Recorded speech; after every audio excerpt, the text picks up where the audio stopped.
Malam itu aku pulang lebih larut dari biasanya. Jalanan sudah sepi, hanya suara motor yang sesekali terdengar melintas dan angin yang terasa lebih dingin dari biasanya. Aku tinggal sendiri. Saat itu bisa dibilang aku baru saja membeli satu rumah di sebuah klaster dengan harga yang cukup terjangkau, DP ringan, dan cicilan yang murah. Namun memang belum banyak yang mengisi klaster ini. Hanya beberapa rumah, dan itu pun jaraknya cukup berjauhan. Jadi bisa dibilang di satu jalan itu mungkin hanya rumahku saja yang terisi. Sisanya kosong atau bahkan belum jadi.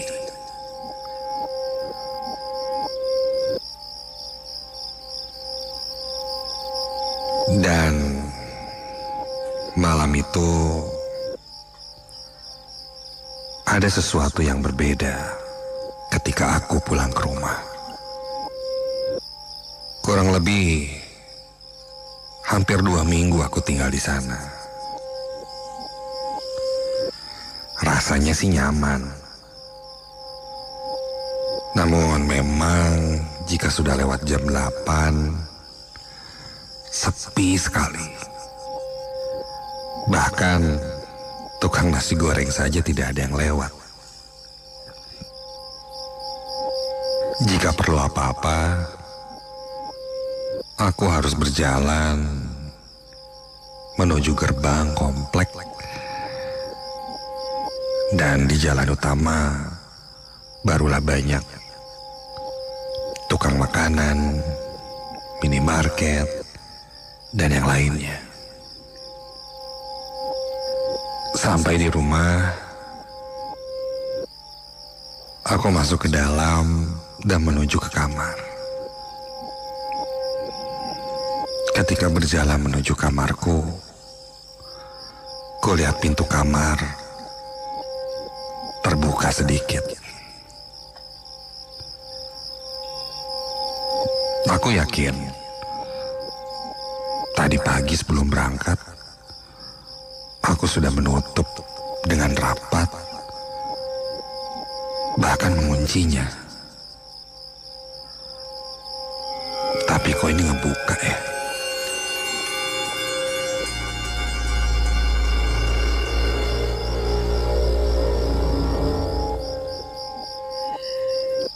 Awalnya muncul perasaan tidak enak.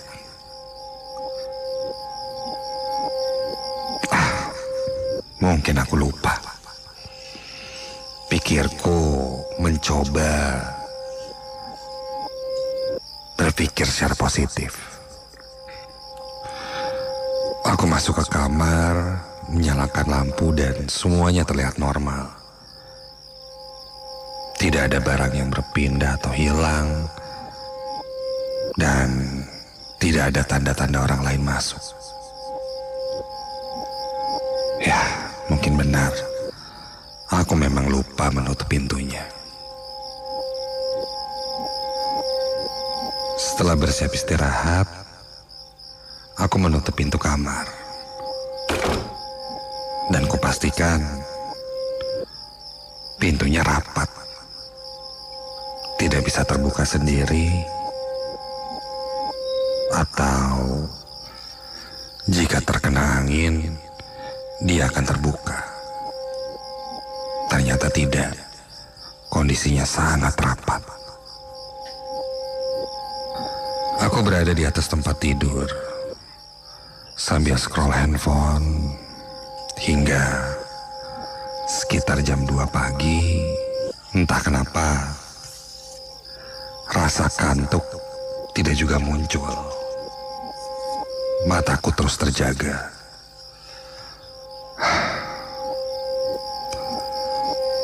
Aku memutuskan untuk mematikan lampu dan coba memaksa untuk tidur.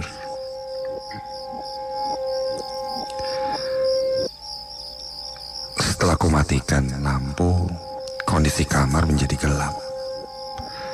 Meskipun ada pencahayaan dari lampu tidur kecil yang berada di pinggir tempat tidurku.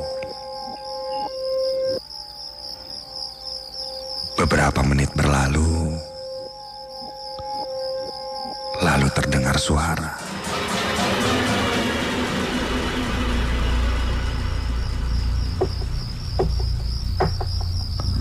Suara ketukan.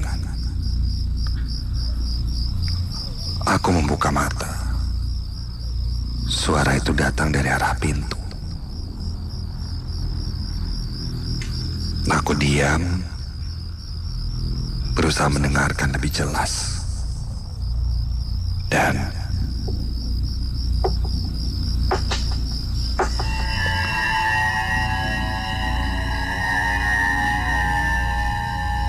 ya, 3 ketukan pelan berjarak.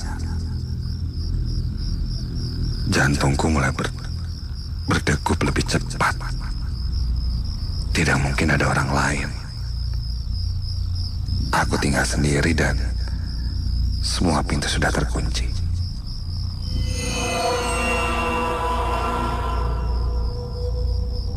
Ketika aku coba mengabaikannya, tiba-tiba, astaga, gagang pintu bergerak. Perlahan, seperti ada yang mencoba membukanya dari luar.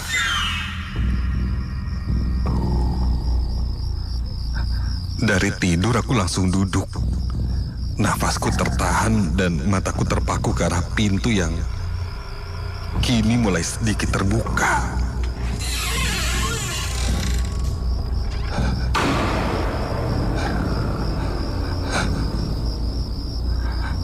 Dan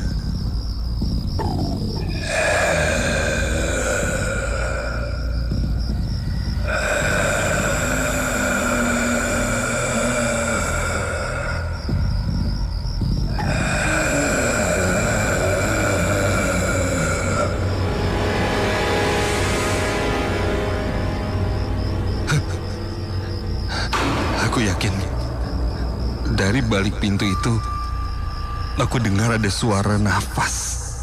Iya, suara nafas sedikit menggeram sampai pintu itu mulai terbuka sedikit demi sedikit.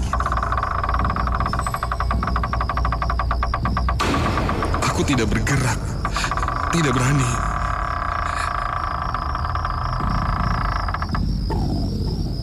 Dan di celah pintu muncul sesuatu. Awalnya hanya bayangan, tapi semakin lama semakin jelas. Kepala, tapi tidak seperti manusia. Lehernya terlalu panjang, kepalanya miring seperti patah. Rambutnya menutupi wajah, tapi dari sela-sela rambutnya itu aku bisa melihat sepasang mata yang melihat ke arahku. Sosok itu tidak masuk sepenuhnya, hanya berdiri di ambang pintu mengintip, lalu tersenyum.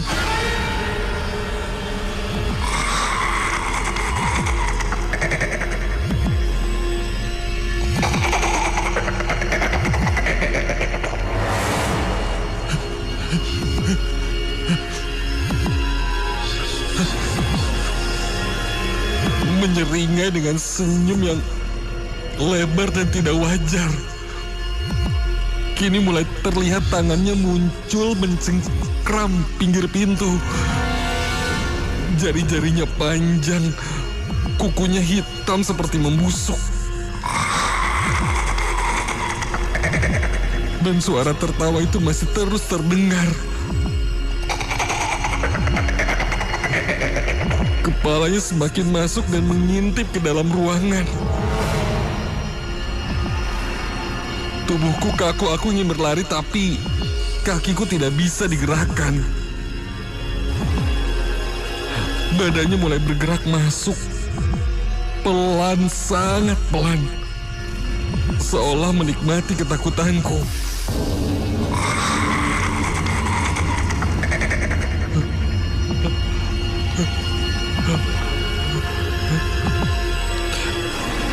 Dan saat itulah aku sadar sesuatu yang lebih mengerikan. Wajah itu perlahan berubah.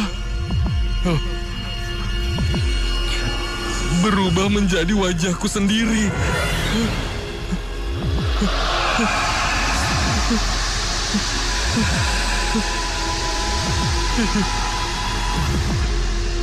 Dan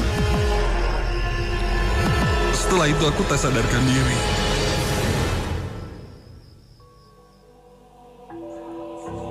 Aku tidak ingat bagaimana malam itu berakhir. Yang aku ingat, aku terbangun di pagi hari, masih di atas tempat tidurku. Namun pintu kamar terlihat terbuka setengah.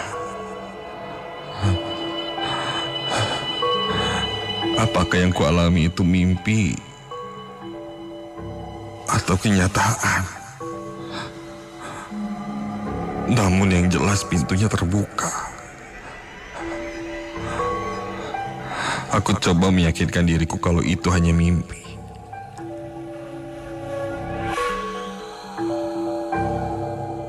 Aku bergegas ke kamar mandi. Di wastafel aku mencuci muka.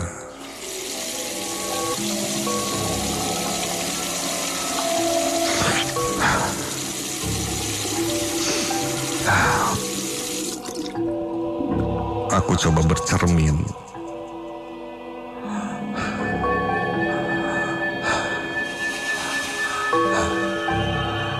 Dan ketika aku bercermin, refleksiku di cermin itu terlihat tersenyum.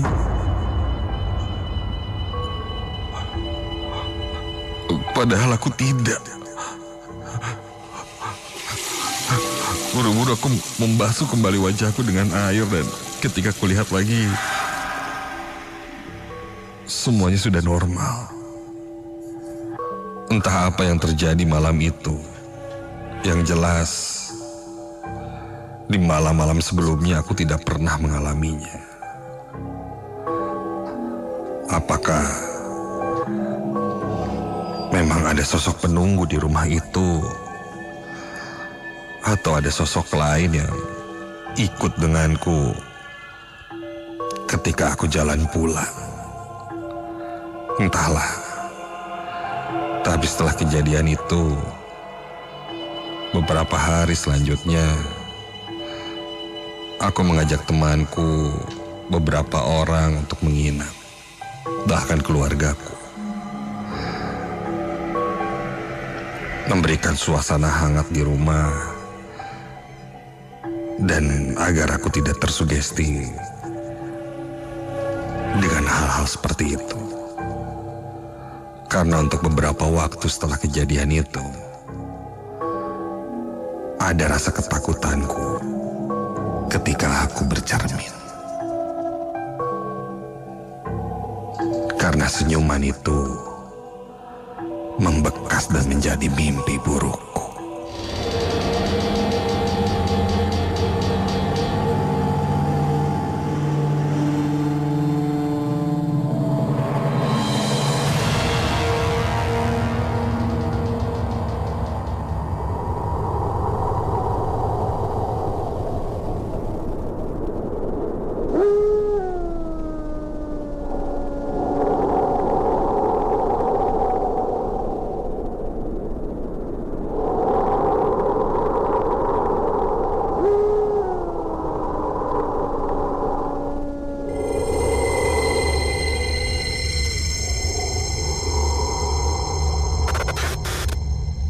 Bisa dibilang, sudah lama sekali aku ingin menceritakan ini kepada tim Nightmare Side Arden Radio.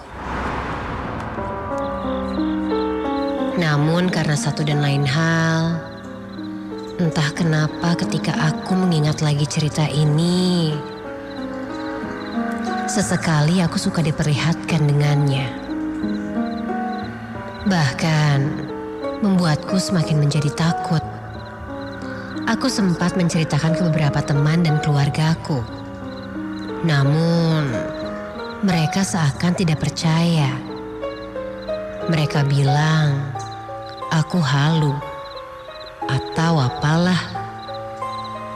Dan malam ini, aku memberanikan diri untuk menceritakan semuanya.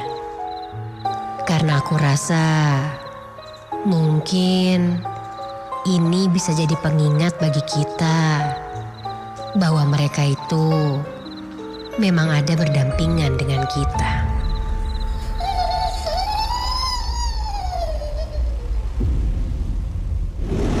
Namaku Tia. Saat itu, aku baru saja diterima kerja di sebuah pabrik. Aku ditempatkan di bagian perencanaan produksi. Banyak yang mempertanyakan kenapa aku berani mengambil pekerjaan ini. Karena biasanya bagian tempat aku bekerja tidak kenal dengan yang namanya waktu. Karena selain bertanggung jawab atas perencanaan produksi, bertanggung jawab juga untuk sering lembur ketika ada revisi jadwal mendadak. Namun, karena aku membutuhkan sekali pekerjaan ini, mau tak mau aku pun menerima konsekuensinya. Bahkan teman-temanku bilang, katanya kalau kerja di pabrik itu banyak penunggunya. Aku pun mencoba membantah semua omongan itu. Karena niatku hanya untuk bekerja.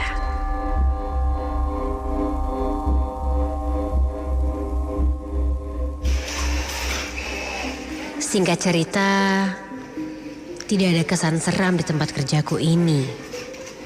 Seperti kebanyakan tempat-tempat yang disebut oleh teman-temanku. Tak terasa, sudah hampir sebulan lamanya aku bekerja di sini. Aku sangat betah dengan suasana kerja. Menurutku, tempat kerjaku yang sekarang ini terasa lebih nyaman dibanding sebelumnya. Hari itu adalah akhir bulan. Biasanya di divisiku ini harus membuat report selama 1 bulan. Dan artinya aku harus lembur. Di daerah tempat kerjaku sedang diguyur hujan yang cukup deras. Suara petir menyambar dan hembusan angin sampai terdengar ke dalam ruangan kerjaku. Jam masih menunjukkan sekitar pukul 5 sore. 1 jam lagi menuju jam pulang normal. Saking derasnya hujan di luar, aku merasa kedinginan. Kulihat beberapa temanku yang tidak lembur sudah bersiap untuk pulang. Ada yang memakai jas hujan, payung, dan menunggu jemputan. Karena aku harus lembur hari itu, aku pun hanya berpamitan saja dengan teman-temanku. Iya nih, lembur. Biasalah akhir bulan. Paling jam 8-an beres langsung pulang deh. Iya dah, hati-hati di jalan ya. Teriakku pada salah satu temanku. Sambil berjalan menuju pantry, karena hujan tak kunjung reda, membuatku semakin kedinginan dan juga lapar. Aku memutuskan untuk memasak mie di pantry sebelum melanjutkan pekerjaanku kembali. Ketika aku masuk ke dalam pantry, kulihat lantainya kering. Tampak tidak ada yang memakai pantry ini.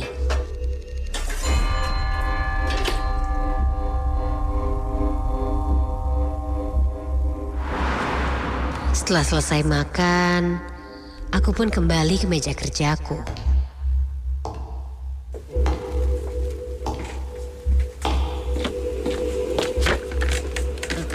Tia, lu tadi ke pantry sendirian? Tanya temanku yang memang sedang lembur juga. Aku sedikit heran. Iya, kenapa? Biasanya kan juga ke sana sendirian sih, jawabku. Oh, ya biasanya sih kalau cewek-cewek yang lain gak pernah masuk ke situ sih. Sejak, ya gitu deh pokoknya. Aku merasa heran dengan apa yang dikatakan temanku ini. Waktu pun berlalu, tapi aku belum bisa pulang karena pekerjaanku belum selesai. Satu persatu temanku yang ikut lembur pun pamit pulang. Lampu di beberapa ruangan mulai dimatikan. Dan hanya lampu di meja produksi saja yang dinyalakan. Aku masih mengerjakan laporanku. Hujan kembali mengguyur dengan deras. Ditambah ruangan yang sunyi, hawa dingin kembali aku rasakan. Loh, pakai lemot segala lagi nih koneksi internetnya. Gumamku kesal. Sampai tiba-tiba telepon di ruanganku ini tiba-tiba berbunyi memecah kesunyian.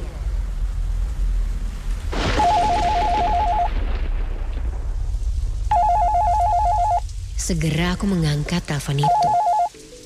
Halo, Tia bagian produksi di sini. Ketika aku angkat, ternyata itu security yang menanyakan apakah masih ada orang di dalam gedung.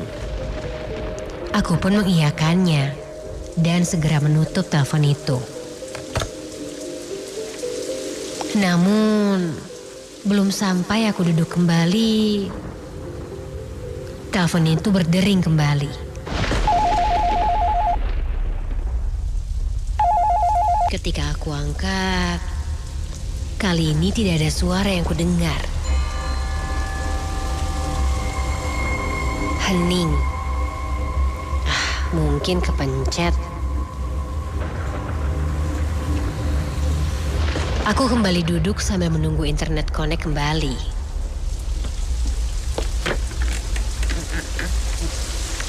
Lama banget ini. Sekarang pakai kebelet pipis lagi. Tanpa pikir panjang, aku segera lari ke toilet. Lampu di beberapa ruangan sudah gelap. Kali ini hanya cahaya dari lampu toilet yang terlihat. Dengan tergesa-gesa, aku masuk karena sudah tidak tahan. Setelah itu, aku mencuci tangan di wastafel. Sayup-sayup, aku mendengar suara dari arah pantry. Seperti ada yang sedang memasak di sana. Aku sempat bertanya dalam hati, siapa yang ada di pantry?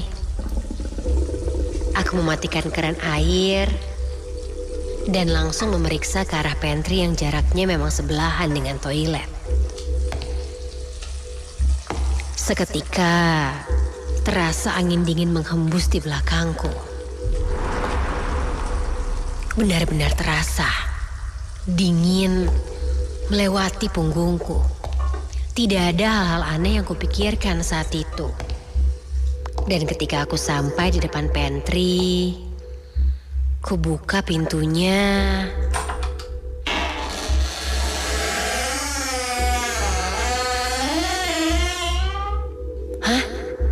Kosong.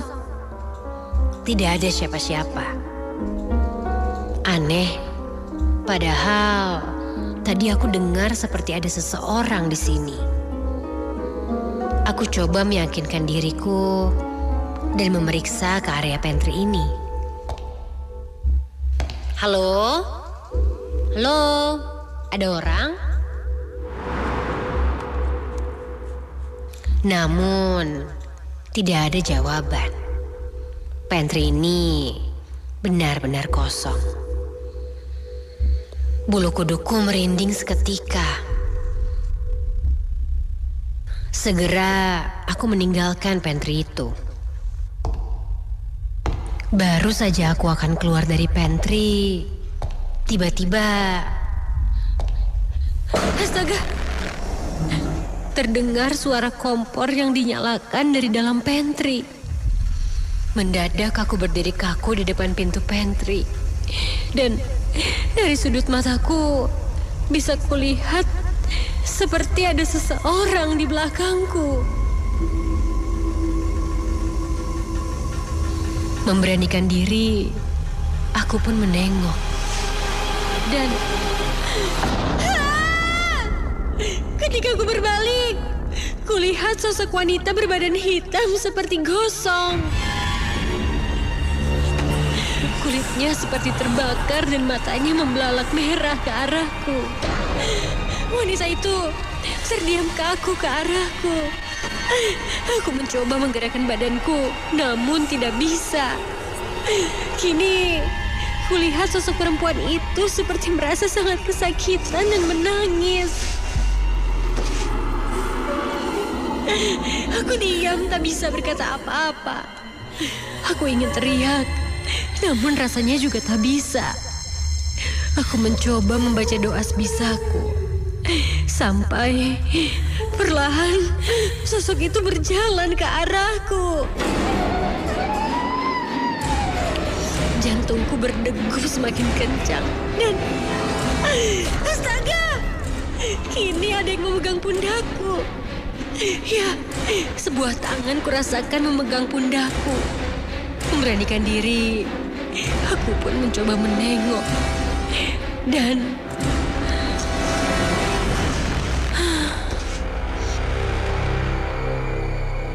ternyata itu security yang sedang rolling. Dia bertanya, kenapa aku berada di pantry sendirian. Ketika itu juga, kulihat sosok perempuan tadi pun hilang. Setelah itu, aku langsung meminta security untuk menemaniku menyelesaikan laporan. Dan setelah laporannya selesai, aku langsung pulang. Kejadian itu aku coba untuk lupakan. Aku sudah sampai di rumah dan badanku terasa sangat lelah. Segera aku tidur. Entah mimpi atau bukan, aku merasa masih ada di pantry tempat kerja. Aku menengok dan kulihat sosok perempuan hitam itu sedang berdiam diri di sana. Melihat ke arahku dengan tatapan yang tajam. Aku berlari keluar dan sosok itu mengejarku. Kakiku sempat tersandung dan aku terbangun dengan badan menggigil. Apa itu mimpi? Aku bertanya-tanya. Rasanya seperti nyata yang aku alami. Keesokan harinya, aku coba menceritakan kejadian ini pada teman-temanku. Akhirnya mereka pun bercerita. Dulu pernah ada kejadian salah satu karyawan wanita terjebak di area pantry. Saat itu kompor di sana tiba-tiba meledak dan menyebabkan kebakaran. Dan wanita itu pun meninggal dunia. Mendengar itu, aku benar-benar terdiam. Apa mungkin yang aku lihat itu adalah yang dimaksud? Aku tidak bisa berkata apa-apa. Dan jikapun itu memang benar, aku hanya bisa mendoakannya saja supaya tenang di sana.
.9 FM Ardan lebih dari radio. Di JNE Nightmare Set malam hari ini masih barengan di Masta dan saya Jeffrey. Ya, masih live stream juga di ardanradio.com, channel Ardan Radio dan TikTok Ardan Radio BDG, di mana 2 cerita baru saja kamu dengarkan malam hari ini. Masih ada 1 cerita lagi Insan Muda, tapi sebelum itu kita akan masuk dulu ke sesi testi misteri lah ya, bisa dibilang ya. Jadi testimoni kamu yang bercerita tentang hal-hal yang penuh misteri, atau bahkan mungkin penerawangan yang ingin kamu tanyain tuh boleh banget. Dan malam hari ini kita buka. Ini penerawangan dulu atau cerita dulu yang pertama? Ada 2 penerawangan. Ada 2, ya. Oke, kita mulai untuk penerawangan pertama nih Bang Jeff ini ya. Oke. Ini dia. Yang lagi nonton di rumah itu juga bisa sambil lihat ya kondisinya pas seperti apa dan ceritanya seperti apa. Oke, ini dia untuk fotonya. Selamat malam. Saya mau sharing sedikit pengalaman di rumah nih. Di sini sering ada terdengar suara gemericik atau ngejubar lah kalau bahasa Sundanya namanya, kayak air gitu. Dan seperti ada yang mandi. Terkadang ada yang menangis atau tertawa di WC tersebut. Dulu di sini sempat ada sumur, tapi sekarang udah ditimbun. Konon dulu pernah ada suatu kejadian lah di sumur tersebut. Dan setelah sumur tersebut ditimbun, sekarang makin sering ada kejadian yang lain-lain. Tolong diterawang. Namanya siapa ini? Hah? Deki di mana ini lokasinya? Enggak. Tolong disebutkan dulu Deki ya, biar kita bisa terawang. Cari mungkin yang ada lokasinya ya. Lokasinya di mana, atau mungkin bisa langsung aja. Bisa aja. Namanya Deki Ciparai. Oke, Deki di Ciparai nih. Langsung balas dia, lagi standby. Toilet nih ya. Mungkin itu kayak dapur, terus sebelahnya kamar mandi atau toilet. Oke, Deki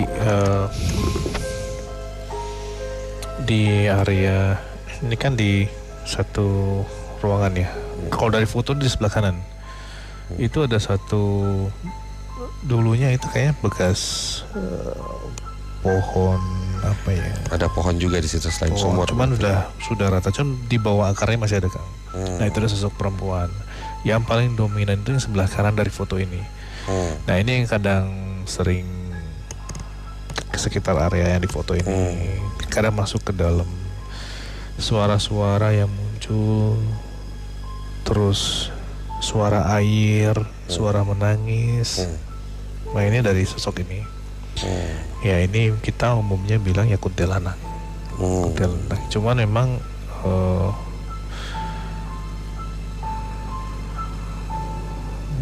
rambutnya panjang banget ya. Panjang sampai melebihi lututnya. Apakah ini ada hubungannya juga sama sumur yang katanya ditutup nggak, Bang? Beda Kang.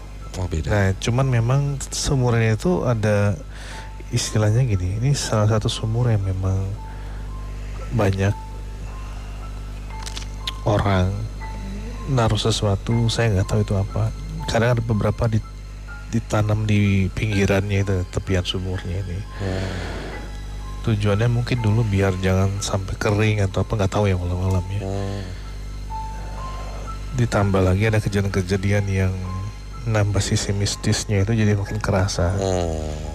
Nah, sumur ini karena memang sudah tua, terus banyak hal-hal yang terjadi, jadi makhluk-makhluk sekitar tuh sering berada di situ. Ketika ditutup, jadi malah kemana-mana. Jadi mungkin kayak yang dikeramatkan lah mungkin dulu ya, malam-malam sepertinya itu kelihatannya. Nah, kalau yang ganggu di tempatnya Degi ini ada sosok perempuan sama dua sosok anak kecil. Dua sosok anak kecil ini apa ya? Mukanya itu bersisik kan, kayak sisik ular gitu. Itu di apa itu, Tor? Di ini ya, di itu kayak garasi atau apa, saya nggak tahu, kayak gudang kah atau apa, sering di situ kan. Ada sosok anak kecil itu ya. Sering di situ. Nah, jadi kalau misalnya di rumah, kalau sudah sering ada penampakan seperti itu, Degi, saya saranin ya, pertama pertama kerapihan dulu lah. Itu kalau semakin ngajak semakin jadi sarang ya. Yang kedua, coba di pojokan yang sebelah kanan yang saya lihat tadi ya, itu dikasih apa,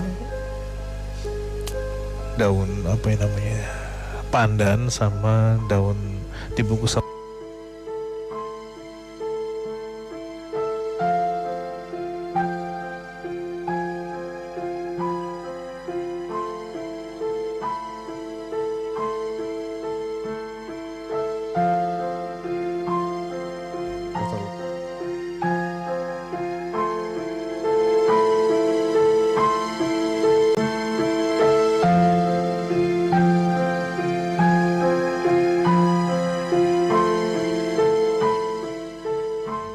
hitungan ganjil, bisa 1 bisa 3 diikat gitu ya, digulung lah, digulung terus ditutup pakai daun kelapa, tanam aja. Nah, biasanya ya gini, energi yang keluar dari media-media itu ada beberapa yang langsung bersinggungan sama energi mereka, Kang.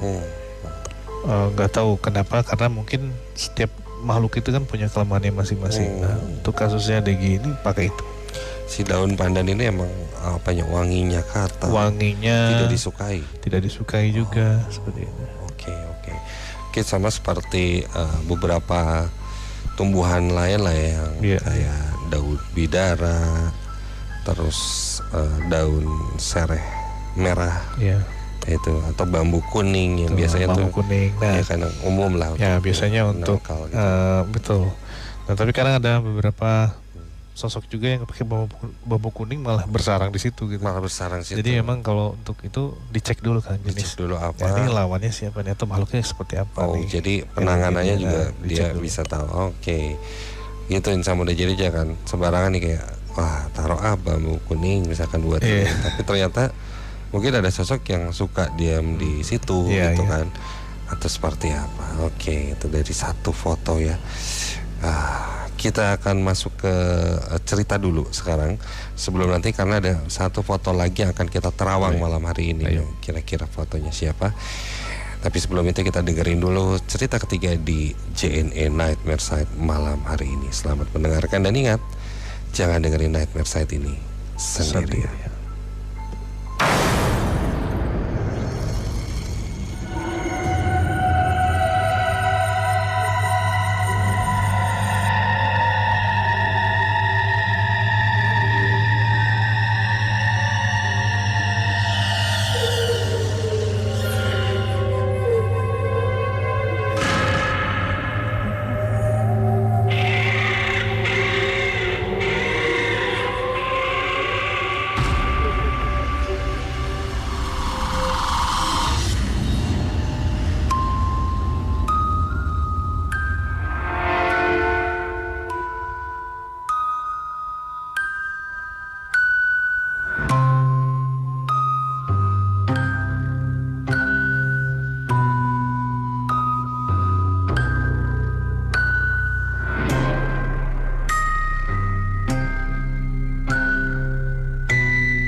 Banyak orang bilang Bandung selalu punya cerita. Itu yang teman-temanku bilang. Katanya kalau berlibur ke Bandung, kita bisa mendapat banyak cerita dan pengalaman baru. Hal itulah yang memutuskanku memilih Bandung sebagai destinasi liburan di akhir tahun kemarin.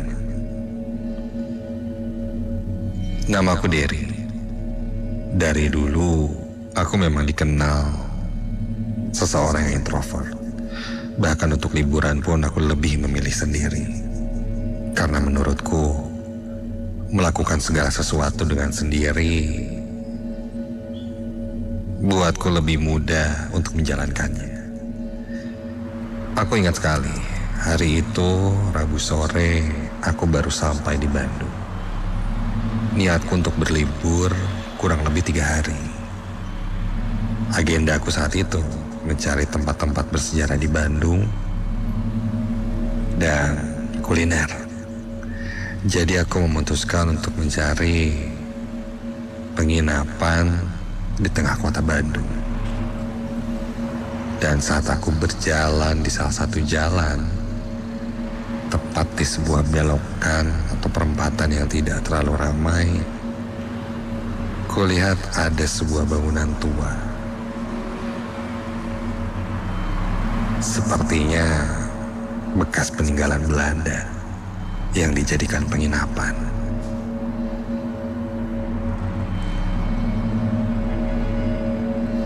Kupikir akan jadi lebih menarik jika aku menginap di sana. Kesan heritage, klasik, dan kebetulan hotelnya dekat dengan tempat wisata. Masuk ke dalam, kulihat lobi luas dengan langit-langit yang tinggi. Lampu gantung tua yang cahayanya redup kekuningan. Juga meja resepsionis dari kayu gelap. Aku disambut seorang pria parubaya berdiri di baliknya. Dia bertanya aku akan menginap berapa lama. Dan aku pun menjawab, untuk 3 hari ke depan. Sendiri aja, Mas? Iya, Kang. Udah biasa sendiri aja saya. Ini kuncinya ya, Mas. Kamar nomor 5. Nah, posisinya itu di ujung lorong deket tangga ya, Mas. Kalau butuh apa-apa, bisa kabari saya aja ya, Mas. Oh, iya. Makasih, Kang. Mari. Sejak pertama melangkah masuk ke bangunan ini, suasananya memang sudah terasa berbeda. Ya mungkin karena bangunan tua kali ya. Setelah kunci kamar diberikan kepadaku, aku langsung menuju ke kamar. Fasilitas di hotel ini berbeda dari hotel-hotel pada umumnya. Tidak ada bellboy, tidak ada lift.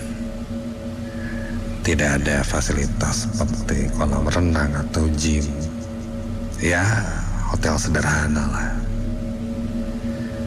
Tapi untungnya aku memang suka suasana seperti ini. Karena menurutku lebih tenang dan nyaman untuk seorang introvert sepertiku.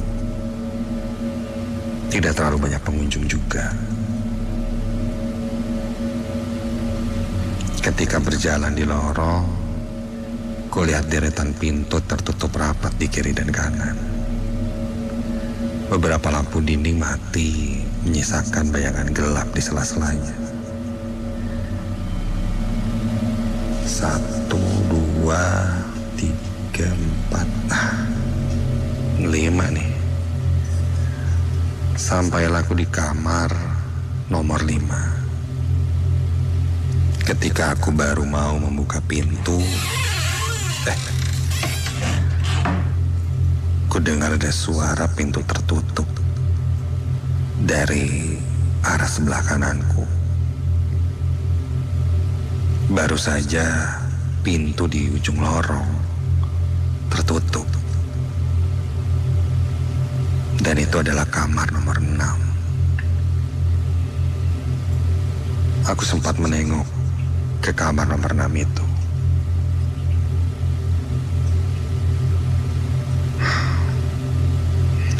Sepertinya memang ada orang yang baru masuk atau mungkin mau keluar dan melihatku jadi tidak jadi. Sudahlah. Aku masuk ke dalam kamar, menyimpan semua barang bawaanku di dalam kamar, dan mencoba untuk menikmati suasananya. Ada tempat tidur, meja dan kursi, ada sebuah TV yang masih jadul.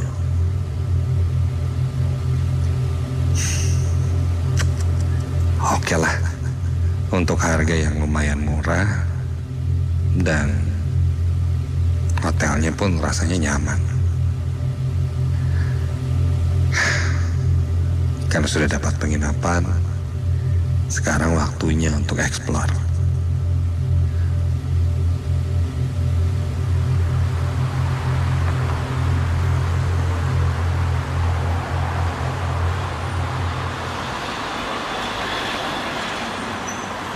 Aku pun meninggalkan hotel untuk berjalan-jalan di sekitaran hotel yang memang dekat dengan keramaian dan objek wisata yang sering dikunjungi. Dan kebetulan sekalian makan malam, karena tak jauh dari sana ada tempat kuliner yang banyak sekali.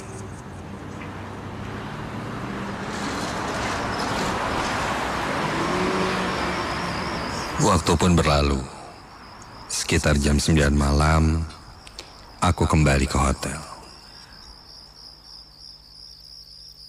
Kulihat suasananya sangat berbeda dengan tadi sore. Kini terasa lebih sepi, dan yang berjaga di resepsionis pun kulihat tidak ada di tempatnya.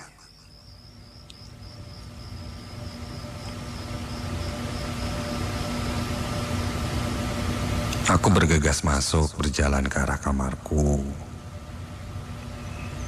dan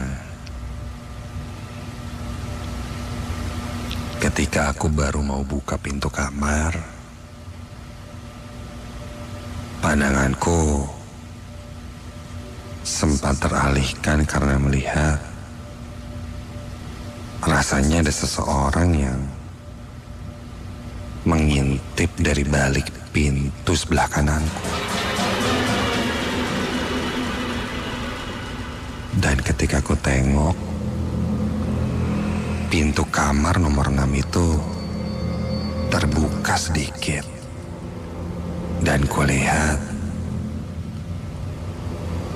ada yang mengintip dari balik pintu itu, melihat ke arahku.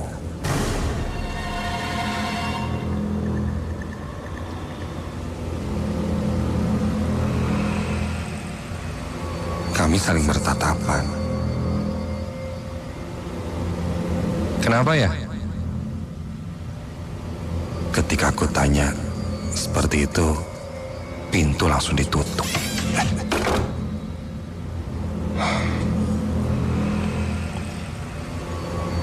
Ngapain sih itu orang? Aneh banget. Aku pun menghampiri pintu nomor 6 itu dan mengetuknya. Mbak, Mas, ada apa yang ngintip-ngintip? Kalau ada yang mau diobrolin, bilang aja, nggak usah ngintip-ngintip.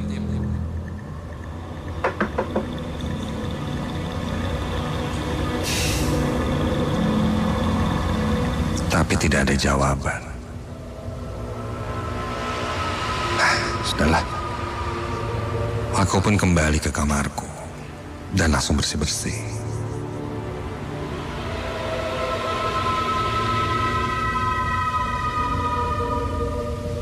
Singkat cerita, Aku bersiap untuk tidur.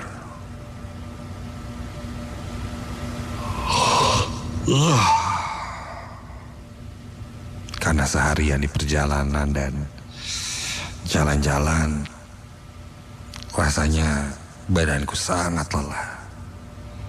Dan tanpa perlu waktu lama aku pun tertidur.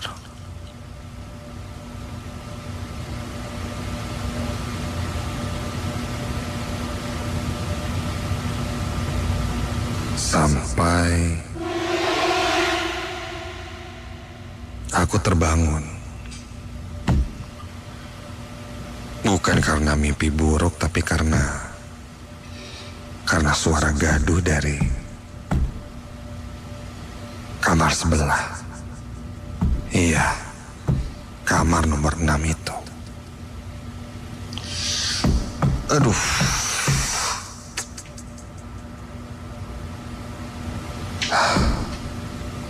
Jelas. Di dalam keheningan sangat terdengar jelas suara gaduh entah apa itu berada dari kamar nomor 6 sebelahku. Bahkan rasanya tembok rasanya digedor-gedor.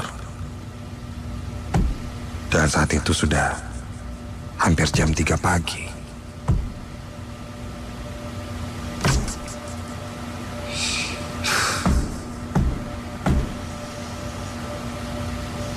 Merasa waktu istirahatku terganggu, aku pun keluar kamar dan mengetuk pintu kamar nomor 6 itu.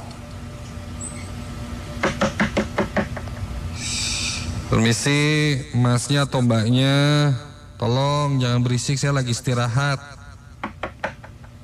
Tolong ya, sama-sama tamu di sini nih. Bisa kan, nggak berisik ya mas ya, atau mbak tuh, siapapun lah.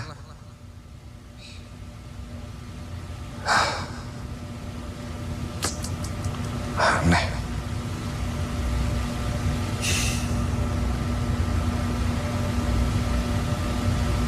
Kutunggu beberapa saat. Tidak ada jawaban. Sampai... Astaga. Tiba-tiba aku merasa ada yang memegang bahuku dari belakang. Dan ketika aku berbalik,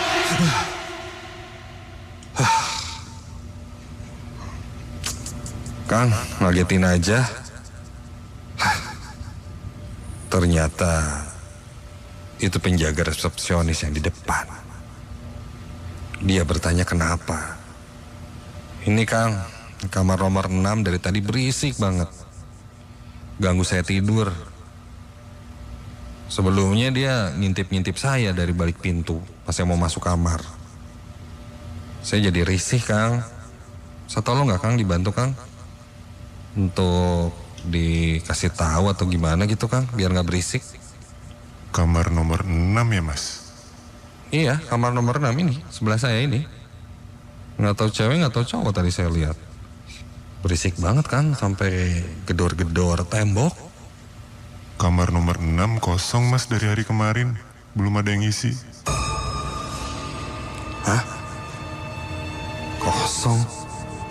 Kosong gimana Kang? Jelas-jelas tadi saya dengar ada suara-suara, bahkan sih ngelihat orang ngintip dan tutup pintu Kang di situ. Aku coba menjelaskan ulang kepada penjaga resepsionis itu. Namun dia meyakinkanku bahwa kamar nomor 6 itu kosong. Dan untuk memastikannya,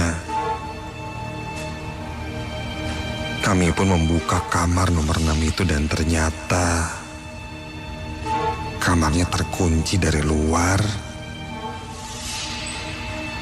Dan ketika dibuka, kamar itu gelap dan kosong. Aku bahkan masuk ke dalam kamar, mengecek seisi kamar dan tidak ada siapa-siapa. Setelah cukup lama berdebat, aku pun kembali ke kamar. Dan masih tidak percaya dengan apa yang aku alami.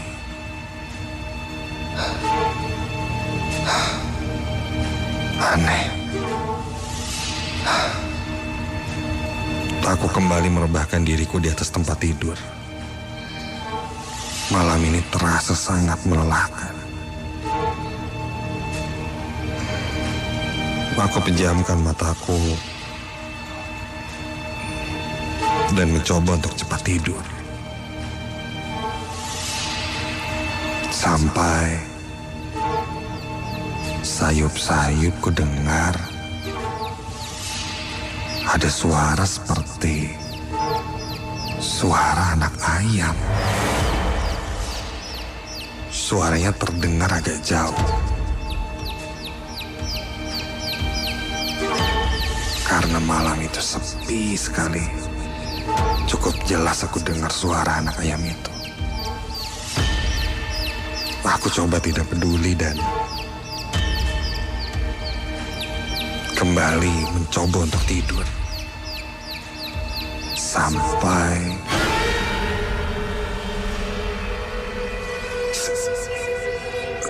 badanku tiba-tiba tak mampu bergerak.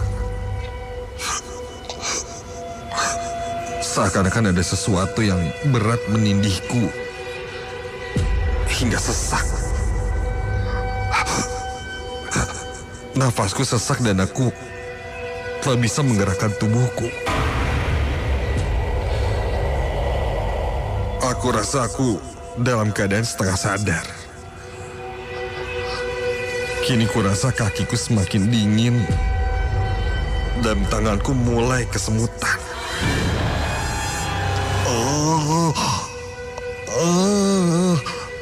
Aku coba untuk berteriak, namun tak bisa. Perlahan, dalam keadaan setengah sadar, kulihat pintu kamarku terbuka. Rasanya kulihat seseorang berjalan masuk ke dalam kamarku dari luar. Bulu kuduku berdiri dari ujung kaki hingga ujung kepala. Seorang perempuan memakai gaun putih lusuh masuk ke dalam kamarku. Gaun yang terlihat sangat kuno.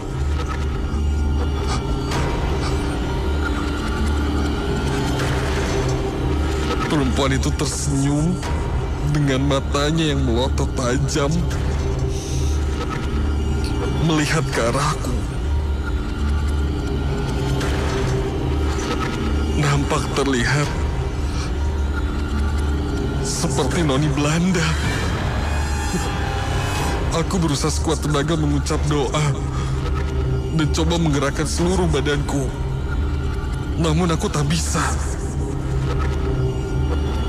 Sosok noni Belanda itu berdiri tepat di sebelah tempat tidurku. Aku merasakan sentuhan tangan yang sangat dingin menyentuh leherku. Iya. Tangannya kini berada di leherku. Sangat dingin. Kurasakan badanku semakin lama semakin berat.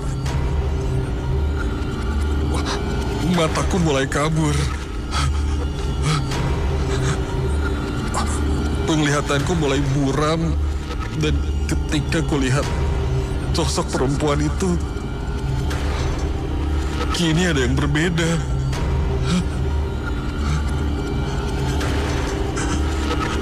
Semakin dekat kulihat, kini sosok itu terlihat tanpa kepala.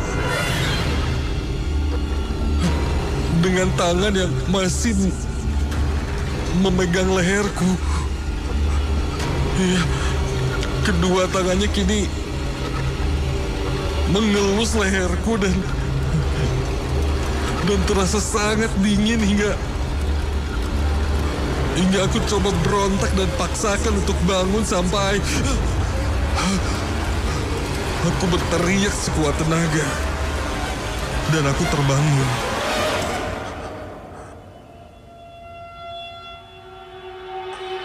Aku langsung berlari keluar kamar dan saat itu kondisi pintu kamar dalam keadaan terbuka.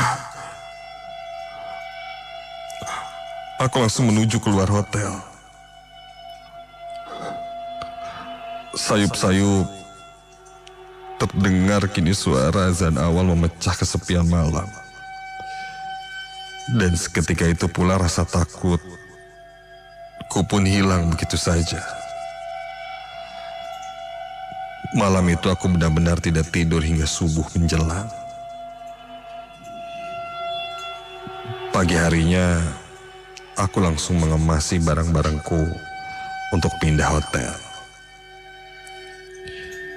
Entah apa yang aku lalui malam itu.